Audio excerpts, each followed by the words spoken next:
What's up, everybody? This is TeknoBlast on Tech News Gaming. Thank you for tuning in tonight. It's been a long while since my last upload, but here I am. So the article from earlier today says, Ubisoft executive says gamers need to get comfortable not owning their games for subscriptions to take off. And you know what, guys? I agree. You need to start getting comfortable with it. You may not like it, but this is where the industry is going. People don't have a problem subscribing to Netflix, Spotify, every streaming service that you have out there when it comes to movies, shows, and music. Those are all digital now. You don't own any of them at all. Even if you purchase them, you only own the license. And people are just not understanding that. When you buy a physical disc, you're just buying a license to play that game.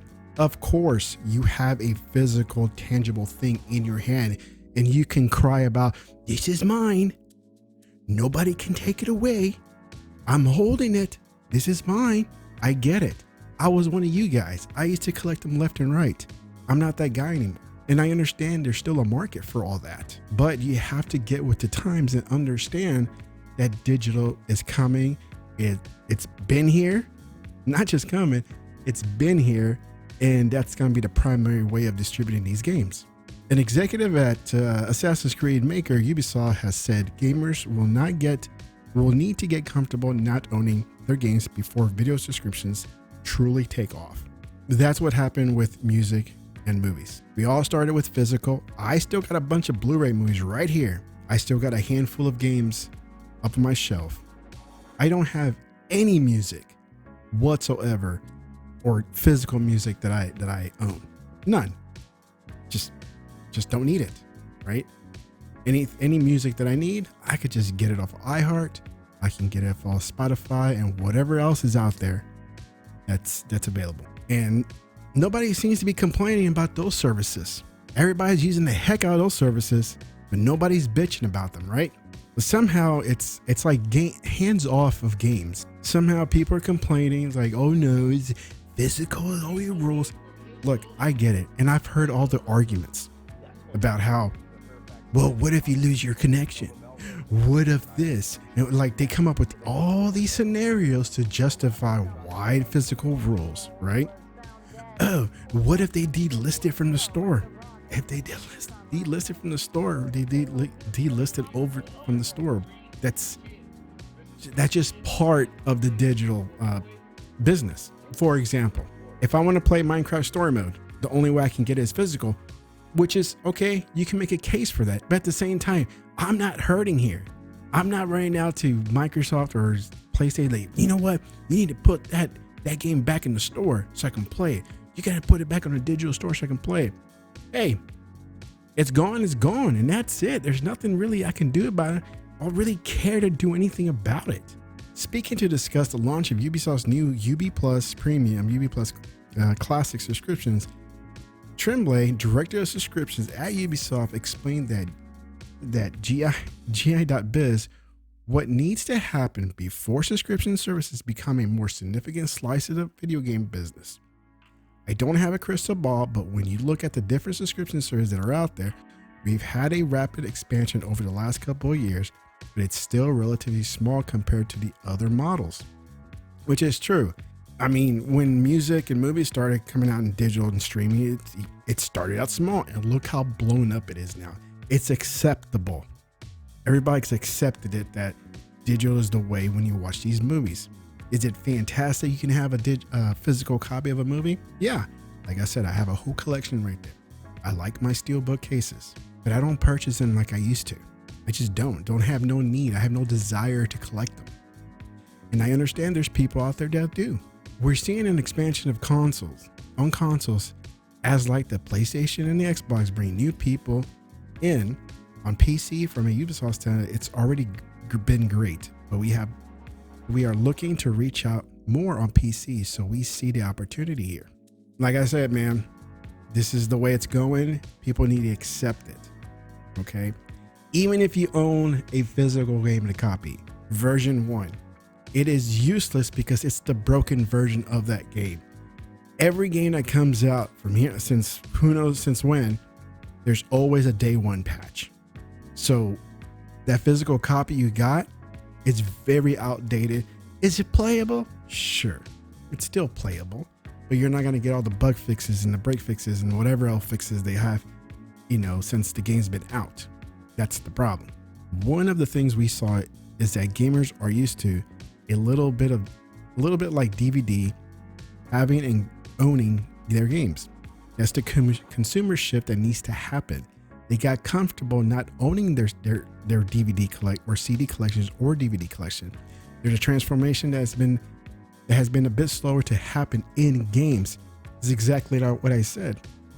It seems like it was more acceptable with movies and music. But when it comes to games, it seems like people are a little hands off. Like, don't touch my games. I want physical. I always want physical option, which I don't understand, right? Even though I was a physical guy, I liked having my physical games. I enjoy look at them and say, but at this point of my gaming life, I have no need for that. Just like I don't have no need to collect a shitload of CDs for music. Just like I have no need anymore for a big collection of DVDs, Blu-rays or 4Ks. There's some selective ones I still buy, but it's just not that collector guy anymore. As gamers grow comfortable in that aspect, you don't lose your progress. If you resume your game at another time, your progress file is still there.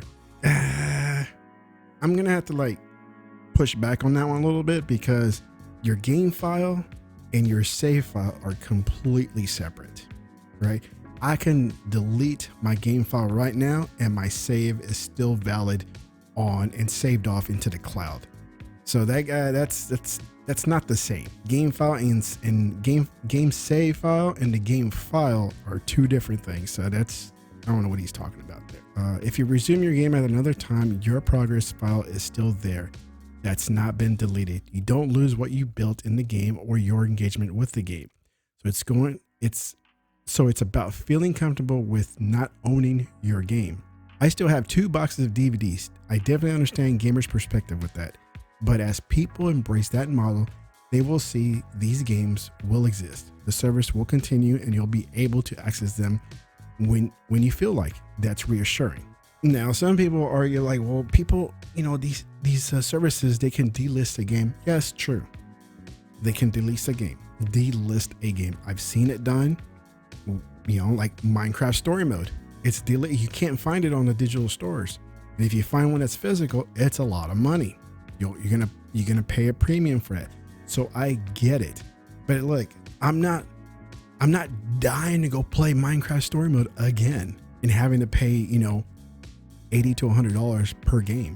Just not gonna do it. Streaming is also a thing that works really well with subscription, so you pay when you need it as opposed to paying all the time. It's fair to say Tremblay comments haven't gone down well with some gamers who prefer to buy their video games on disc as opposed to downloading them or streaming them. We're getting to a point where even if you buy a physical game, it is just a key, a license to authenticate that, hey, you bought this game physically, but you actually have to download it from the store. But it's worth pointing out that Ubisoft, like many other game publishers, does still release its game on disc. And while digital sales have grown as a portion of overall sales over the years, a significant portion of players still prefer to own their games. Which, I get it. I get that people enjoy holding that physical thing right here. It's like, oh, it's mine and nobody's gonna take it away. Whereas in the digital world, I have a license and it can be taken any way. I get it. There's pros and cons on both sides. It's not always that physical is superior than digital. I think they both have pros and cons. So what happens, and I'm just going to the extreme, what happens if my house burns down? There goes my physical collection. It's all gone. And you think you're gonna get a free copy from the makers? You think you're gonna get another copy of that game that you just lost, or your collection that you lost from a store for free? As if you have digital, dude, if something happens, it's still out there on my account saying I can log in from any other console or PC. So what happens if you scratch your CDs? What happens if you scratch your game disc? no longer works. You're going to go back to GameStop, you're going to go back to a store and say, hey, I want another copy because this one's scratched. And they're going to laugh in your face. Have it digital, it's always there. But of course, the downside of the digital is like it could be delisted. But if you don't know, games like Forza got delisted from the store. However, I can still download it and play it because I own a license of it. They're not going to take it away from my account. Tremblay's comments also bring up an issue of video game preservation. As more games go down the digital route and rely upon internet connection to work, so does the risk that these games are lost into time with when their servers are shut down. Developer Remedy Entertainment was heavily criticized for releasing Alan Wake 2 as a digital-only video game to keep the price below $70. The physical versus digital debate is sure to grow ever more as more publishers consider or perhaps inevitable all-digital future. Last year, the leaked news of Microsoft plans of a slim version of the Series X shocked gamers because it's mentioned the hardware wouldn't have a Blu-ray drive. As Xbox Phil Spencer said at one time, these plans may have changed. Some people may say, nobody asked for this. Nobody asked for digital games. Well, you can also argue that nobody asked for digital movies, or nobody asked for digital music. But hey, we're accepting that. Everybody's happy with that. I mean, the business for digital movies and music has blown up big time, and everybody, imagine trying to carry around your CD collection if you want to go somewhere. You gotta take the time to burn your music on a CD because you want to have that physical thing on you. So I am pro digital. I've been going pro digital since the end of the 360 and the beginning of the Xbox One, and I haven't looked back. It's been great. It's been convenient. One console could burn out and I could just log into the next one. It's right there. I don't have to download anything because, I got multiple drives or something, but it's a huge plus to go digital. And I recommend that many others follow suit. I do understand the whole physical thing. You just love